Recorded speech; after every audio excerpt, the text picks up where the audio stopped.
Hello बच्चों, welcome back to the chapter Animal Classification, Lecture 2. In today's lecture, we are going to talk about criteria for classification.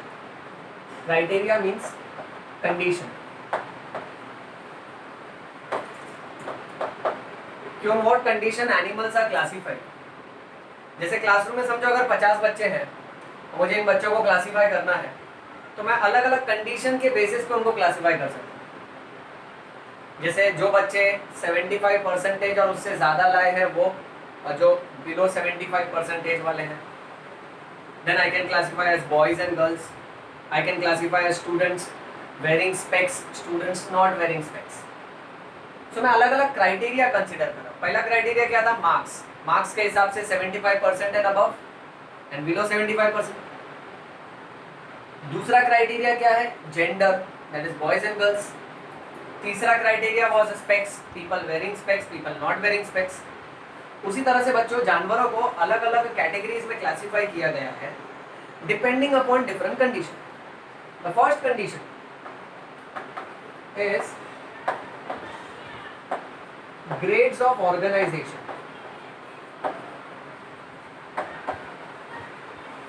अच्छा, अब बच्चों grades of organisation में कैसा है ना कि कुछ जानवर ऐसे होते हैं जिनके पास सिर्फ प्रोटोप्लाज्म होता है. Protoplasm is the jelly like material inside the cell along with nucleus and other cellular organelles. Next, अब कुछ जानवर ऐसे होते हैं जिनके पास प्रोटोप्लाज्म भी है, उसके साथ साथ वेल डेवलप्ड सेल भी है. नेक्स्ट, कुछ जानवर ऐसे होते हैं जिनके पास सेल भी है और उसके साथ साथ ग्रुप ऑफ सेल यानी टिश्यू भी होता है. देन कुछ एडवांस जानवर ऐसे होते हैं जिनके पास सेल है, टिश्यू है, उसके साथ साथ ऑर्गन भी होता है.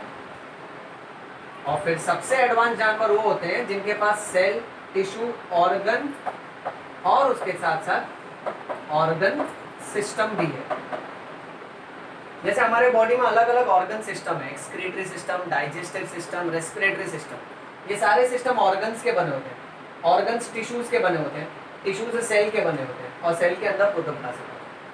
Now the example of those animals which shows a protoplasmic grade of organization is protozoa.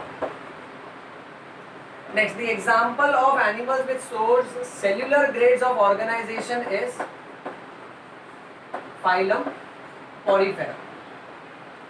Then for cellular and tissue grade of organization we have the phylum Cnidarium, which is also called as Coelenterata, जो हमने last lecture में discuss किया. Then for tissue and organ level of organization we have a flatworms. Flatworms are Platyhelminthes, which we will talk in upcoming lecture. And for organ system level of organization we can have examples like, let's say, frog, we can have example like crab, and example like humans. So well, that was the first criteria, that is grades of organization. Second criteria on the basis of which we will classify animal is based on body symmetry.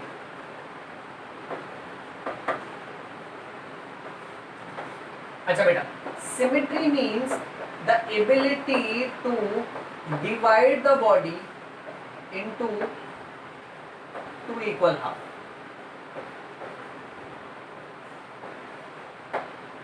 The ability to divide the body into two equal halves is called as symmetry. अब symmetry के हिसाब से okay तीन तरह के groups बनते हैं.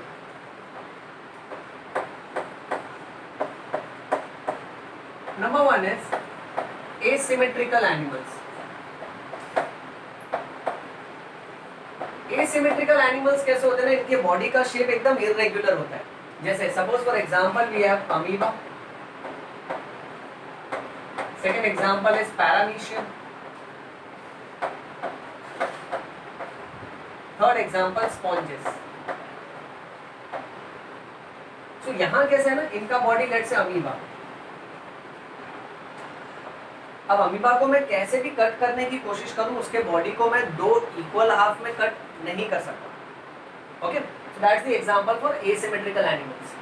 Next, then what we have is called as radial symmetry. ये बहुत ही इजी है. इसका commonest example we will take is starfish. ये देख बेटा,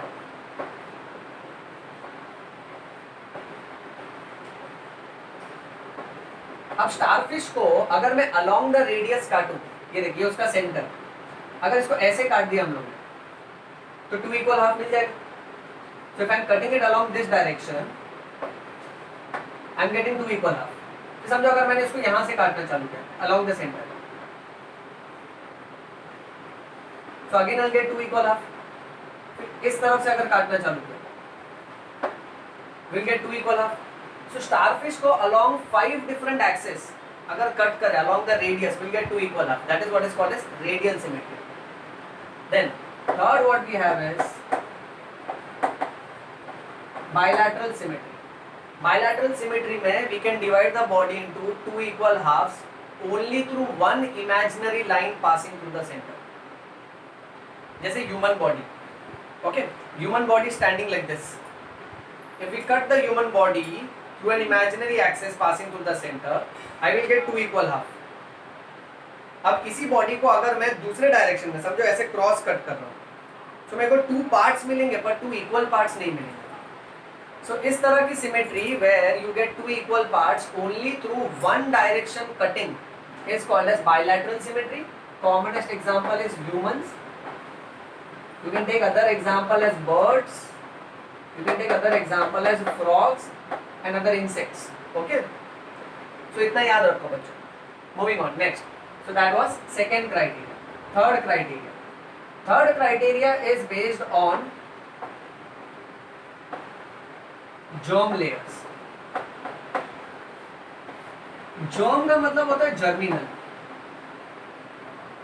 अब जर्मिनल लेयर में कैसे है ना बच्चों, हम लोग सब जिंदगी की शुरुआत करते हैं जाइगोट से. अब जाइगोट डिवाइड होकर अल्टीमेटली बनाता है ग्रुप ऑफ सेल्स. अब ये सेल से पूरा बच्चू बनता है. Head, hands, legs, the entire Bachchu is form. पर बच्चू का शरीर डायरेक्टली नहीं बनता है. बच्चू का शरीर बनने से पहले 3 अलग अलग लेयर बनते हैं हमारे बॉडी में, जिसको हम बोलते हैं जर्मिनल लेयर्स. और इन लेयर से ही बच्चे के अलग अलग शरीर के हिस्से बनते हैं. अब ये जर्मिनल लेयर के हिसाब से ऑर्गेनिज्म कैन बी ट्रिप्लोब्लास्टिक और इट कैन बी डिप्लोब्लास्टिक. अब डिप्लोब्लास्टिक वो होते हैं जिनके बॉडी में सिर्फ 2 जर्मिनल लेयर्स बनते हैं, और ट्रिप्लोब्लास्टिक वो होते हैं जिनके बॉडी में 3 जर्मिनल लेयर्स बनते हैं.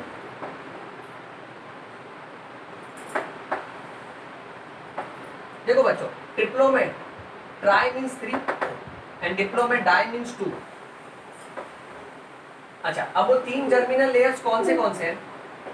बाहर वाला लेयर एक्टोडर्म, बीच वाला लेयर मीसोडर्म और अंदर वाला लेयर एंडोडर्म. और डिप्लोब्लास्टिक जानवर में सिर्फ 2 ही लेयर बनते हैं, एक्टोडर्म और एंडोडर्म. इनमें मीसोडर्म नहीं होता है. सो स्टूडेंट्स यहाँ पे ऐसे याद रखो कि जब बच्चे का शरीर बनता है ना, तो शरीर बनने से पहले अलग अलग लेयर्स बनते हैं. Outer layer is called as ectoderm, middle layer is called as mesoderm and the innermost layer is called as endoderm. And these layers germinate into different body parts. Okay, that is why they are called as germinal layers. In short, they are called as germ layers. Now, organisms जो अपने embryonic stage में यानी early phase of life में तीनों layers बनाते हैं, उनको बोलने का ट्रिप्लोब्लास्टिक, और जिनमें सिर्फ 2 लेयर बनता है उनको बोलने का डिप्लोब्लास्टिक. डिप्लोब्लास्टिक का commonest example we will take is phylum cnidaria, and triploblastic का commonest example you can take humans. That is the best example. चल, moving on. Next. Classifying animals based on body cavity. Cavity के लिए hi-fi word है सीलम. सीलम और cavity का मतलब होता है empty space. जिन जिन बॉडी ऑफ एनिमल्स के अंदर तुमको कैविटी मिलेगा उनको हम बोलेंगे यूसीलमेट्स। जिनमें कैविटी नहीं मिलेगा उनको हम बोलेंगे एसीलमेट्स, और जिनमें फॉल्स कैविटी मिलेगा उसको हम बोलेंगे स्यूडोसीलमेट्स।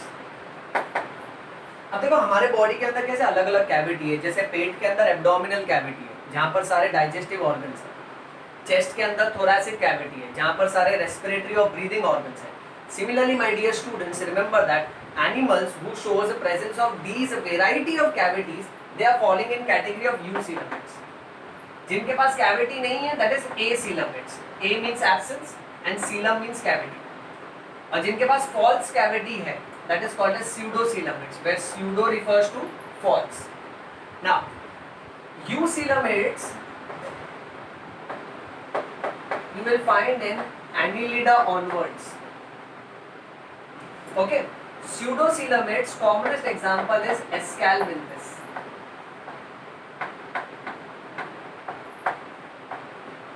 And acoelomates commonest example is Platyhelminthes.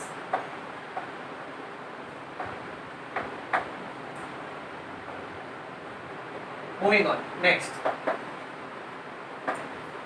Classifying animals based on the property of segmentation. अब ऐसे बहुत सारे जानवर होते हैं जिनका बॉडी अलग अलग टुकड़ों में डिवाइडेड होता है, अलग अलग पार्ट्स में डिवाइडेड होता है। इन टुकड़ों और पार्ट्स को हम बोलेंगे सेगमेंट्स। इसका commonest example that we will take is earthworm which belongs to phylum Annelida. Earthworm का बॉडी बच्चों अगर हम लोग एकदम ध्यान से नोटिस करें तो उसके बॉडी के अंदर ऐसे बहुत सारे सेगमेंट्स होते हैं, ऐसे बहुत सारे रिंग्स होते हैं। एक एक्स्ट्रा इंफॉर्मेशन तुमको दे दूं, अर्थवॉर्म के बॉडी में ऐसा अप्रोक्सीमेटली 100 से लेकर 120 सेगमेंट्स होते हैं। So those animals which shows presence of these segments, okay, these small body parts, this feature, this condition is called as segmentation, and the commonest example that we will remember is earthworm. So well बच्चों, इसका अच्छे से notes बना लो और text book read करो अच्छे से। Text book में कुछ और एग्जाम्पल्स होंगे, उसको बाय हार्ट करके रखो। Okay, read bio, lead bio, yo bio. Thank you.